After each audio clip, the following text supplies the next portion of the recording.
Assalamualaikum dan salam sejahtera. Kembali lagi bersama dengan saya di Tengkuruk Channel. Pada kalian yang menonton video ini guys, saya doakan agar semuanya sentiasa berada di dalam keadaan yang sehat ya.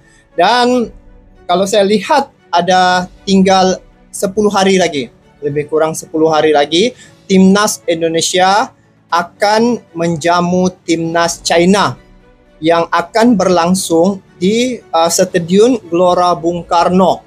Kapasitas untuk satu stadion ini lebih kurang boleh muat sehingga 80.000 jumlah penonton. Jadi ini yang membuat saya penasaran ini. Ketika Timnas Indonesia merupakan satu-satunya wakil tunggal dari ASEAN yang melaju sampai ke saat ini ya, putaran yang ketiga kualifikasi Piala Dunia 2026, sudah pasti ramai yang mengharapkan agar Indonesia bisa menembusi sampai ke Piala Dunia. Dan sudah dua coach ya. Sekarang ini Patrick Kluivert sebagai pelatih utama untuk Timnas Indonesia. Dan siapakah yang bakal akan ditampilkan oleh Patrick Kluivert untuk menghadapi Timnas China? Dan ini merupakan perlawanan terakhir di kandang sendiri. Selepas itu China akan berhadapi atau menghadapi Timnas Jepang. Jadi siapa pemain-pemain yang akan ditampilkan oleh Patrick Kluivert bagi menghadapi Timnas China pada 5 Juni ini? Jadi di sini kita tengok Timnas Indonesia disempurnakan. Wajah baru pilihan Kluivert curi perhatian. Jadi siapakah pemain-pemain yang akan ditampilkan untuk menghadapi Timnas China pada 5 Juni ini? Langsung kita nonton dan semak dalam klip video ini. Jom. Skuad Timnas disempurnakan, wajah baru pilihan Kluivert curi perhatian. Wajah baru skuad Garuda era Patrick Kluivert curi perhatian. Simon Tahamata banggakan Indonesia di tengah tawaran banyak klub Belanda. Nasib bersama klub dipertaruhkan, Emil Audero fokus demi Timnas Indonesia. Vietnam dibuat kali ini Emil Audero yang akan tampilkan sebab Martin Paes kena kartu. Lanjut simak tidak informasi dapat tampil untuk laga berikut. menghadapi China nih. Wajah baru skuad Garuda era Patrick Kluivert curi perhatian.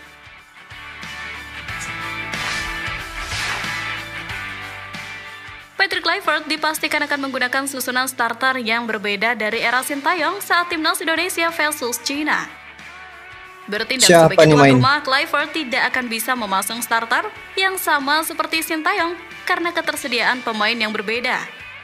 Meski mayoritas pemain masih sama, ada 3 nama yang tidak bisa dipasang. 3 nama tersebut adalah Martin Paes, Witan Sulaiman, dan Ragnar Oratmangun. Ketiganya dipercaya bermain sejak menit pertama saat bertandang ke China. Kini, Paes, Witan, dan Ragnar tidak akan ambil bagian. Ragnar tidak main ya. Tampil melawan China karena harus menjalani akumulasi kartu kuning. Kena Witan tidak Martin dipanggil Paes ke dalam tim oleh Kluivert, sementara Ragnar sakit dan tidak ikut pemusatan latihan. Sakit. Tanpa Paes di bawah Mister, akan ada 4 pemain yang bersaing mengisi posisi tersebut. Emil Audero Mulyadi, Nadeo Argawinata, Hernando Ari Sutaryadi, dan Reza Arya Pratama. Sementara yang bisa menggantikan Witan di lini tengah juga cukup banyak. Mulai dari Stefano Lillipali yang kembali dipanggil, Yakob Sayuri yang debut masuk ke TC di bawah era Kluivert, hingga Egy Maulana Fikri, Rafael Strijk, dan Reinders. Sebagai pengganti Ragnar juga terdapat sederek stok. Oleh Romney, Lillipali, Egy, Strijk, Septian Bagaskara, dan Ramadan Sananta punya peluang. Saat menghadapi Cina 7 bulan silam, Timnas Indonesia yang masih berada di bawah kendali STY memainkan formasi 5-4-1. Selain itu, pemain seperti Ole Romney, Dean James, Joy Pelupesi, dan Stefano Lillipali belum ada dalam skuad Timnas Indonesia. Kini, Kluivert punya beban target meraih kemenangan atas Cina agar Timnas Indonesia tetap berpeluang ke Piala Dunia 2026. Namun, juru taktik tersebut bisa memiliki pemain kunci seperti Joy Pelupesi untuk memberikan keseimbangan di lini tengah. serta Stefano Lillipali yang berpotensi menjadi pelayan oleh Romney. Kalau pemain-pemain timnas Indonesia yang saya tengoklah sekarang ini, mereka semuanya adalah pemain-pemain yang sudah ditapis ya, sejak era Coach Sintayong sampai sekarang ini untuk menghadapi China ini. Saya tengok sebab kalau sebelum ini Indonesia menampilkan pemain-pemain yang bukan diharapkan.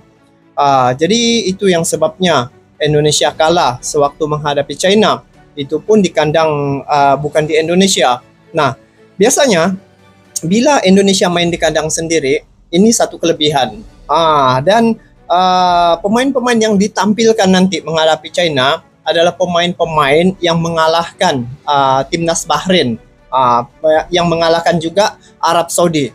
Jadi sudah pasti ini merupakan satu penampilan ataupun wajah baru yang ditampilkan oleh Patrick Kluivert bagi menghadapi timnas China. Dan saya lihat dan memikirkan bahawa Patrick Kluivert pasti akan melakukan semaksimum dia punya ide, dia punya teknik, dia punya skill ya, dicurahkan kepada pemain-pemain timnas Indonesia saat menghadapi timnas China. Sebab ini merupakan laga terakhir ya di kandang sendiri, dan juga ini merupakan petunjuk sama ada Indonesia bisa maju atau tidak. Di sinilah dia punya penentu ya. Dan kalau dilihat seperti Martin Paes, dia sudah ada backup, yaitu kiper untuk mempertahankan timnas Indonesia sebab dia dikenakan kartu. Jadi nama-nama yang disebutkan tadi itu adalah nama-nama yang bakal akan tampil, dan saya yakin ya, bila Indonesia berlaga di kandangnya sendiri, ini pasti ada kejutan, dan biasanya Indonesia akan menang, apatah lagi mengalahkan China. Walaupun kita tidak bisa remehkan China, tetapi daripada laga sebelum ini dengan pemain yang ditampilkan oleh Coach Sintayong sebelum ini menyebabkan timnas Indonesia kalah, mungkin ini salah satu strategi untuk supaya China tidak dapat membaca siapa yang akan mereka hadapi. Sebab bila tampil nanti, China sudah hilang dia punya histori ya saat mereka berlaga sebelum ini. Sebab wajah-wajah baru ini adalah wajah-wajah yang ada di antara mereka yang tampil perdana. Jadi mungkin strategi lah untuk menghadapi timnas China. Dan bila melihat dari segi bagaimana kekuatan timnas Indonesia sekarang ini, memang untuk China, memang saya berkeyakinan tinggi ya, Indonesia akan dapat mencuri poin di situ. Kalau Jepang ya mungkin 50-50, tetapi untuk timnas China dengan pelatih baru, dengan pemain-pemain baru, dengan bermainnya di kandang sendiri, ini sudah pasti akan membuahkan hasil. Dan sekarang ini bukan saja Indonesia di kalangan rakyat Indonesia yang memberi dukungan dan mendoakan terhadap perjuangan timnas Indonesia, malah sekarang ini se-ASEAN ya turut memberi dukungan, doa, harapan ya agar mereka dapat sampai ke Piala Dunia. Sebab inilah salah satunya, satu-satunya wakil tunggal dari ASEAN yang sampai ke peringkat yang tinggi yang seperti mana saat ini. Jadi kalau dikatakan di sini skuad timnas sempurna, mungkin ada lagi perubahan-perubahan ke depan ini. Sudah pasti mereka akan membuat yang lebih detail lagi. Kalau menyebut tentang timnas Indonesia guys, memang kalau di Asia Tenggara ini, timnas Indonesia merupakan satu tim yang mengungguli ya tim-tim yang ada di ASEAN ini. Itu yang mereka bisa sampai ke tahap sampai kualifikasi round yang ketiga ini. Dan ramai yang beranggapan bahwa timnas Indonesia akan bisa lolos sampai ke Piala Dunia. Jadi kita doakanlah semoga siapa yang ditampilkan oleh Patrick Kluivert adalah pemain-pemain yang dapat memberi satu kekuatan dan dapat memberi satu kegembiraan kepada pendukung-pendukung timnas Indonesia. Bukan sekadar orang Indonesia, tetapi seluruh ASEAN sekarang ini mengharapkan Indonesia bisa sampai ke Piala Dunia. Jadi itu saja guys, untuk kali ini kita pantau terus. Ada berbaki 10 hari lagi. Semoga mereka dapat melakukan yang terbaik dan dapat mencuri poin ketika menghadapi timnas China pada 5 Juni nanti. Jadi kita bertemu lagi di video akan datang. Sampai jumpa lagi guys. Assalamualaikum warahmatullahi wabarakatuh.